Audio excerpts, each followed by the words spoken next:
Hello students, let's continue the lesson. Sir Cv Raman.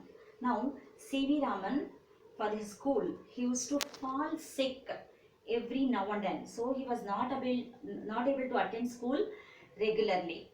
So after that, in spite of his poor health, he got first class in his matriculation examination when he was only a boy of 12. See, in spite of his poor health, he worked hard.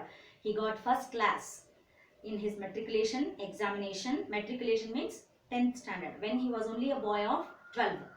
He passed the intermediate examination from Hindu College and joined Residency College, Madras for his BA. Now, just he studied his college at Madras, BA.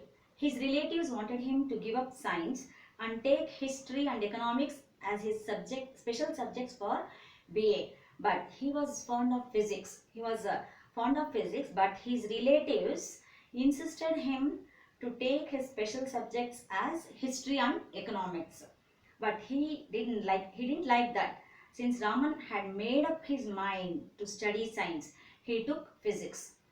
His much interest was in the subject physics. So he passed his BA, securing the first rank and a number of prizes. He won number of prizes in various competitions.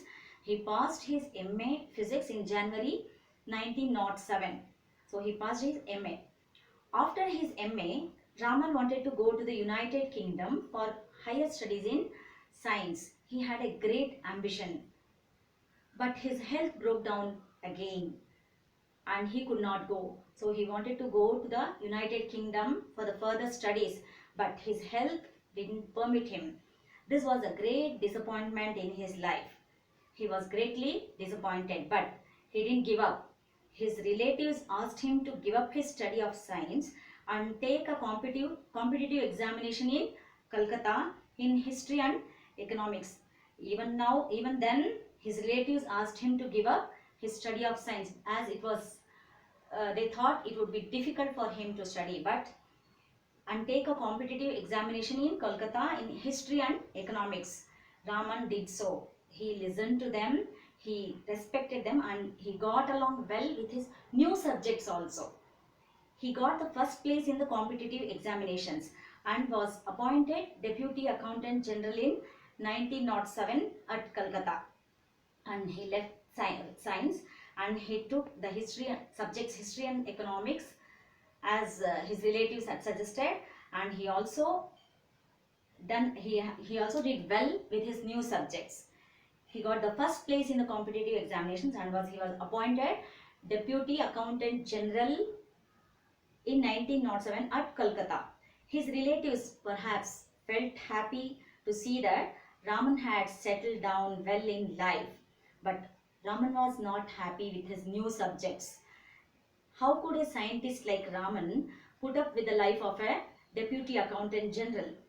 He felt like a fish out of water in his new post. So, though he had no interest in the other subject like history and economics, he continued, but he was not happy. He felt like a fish out of water. So that means he was not comfortable. With his new subjects.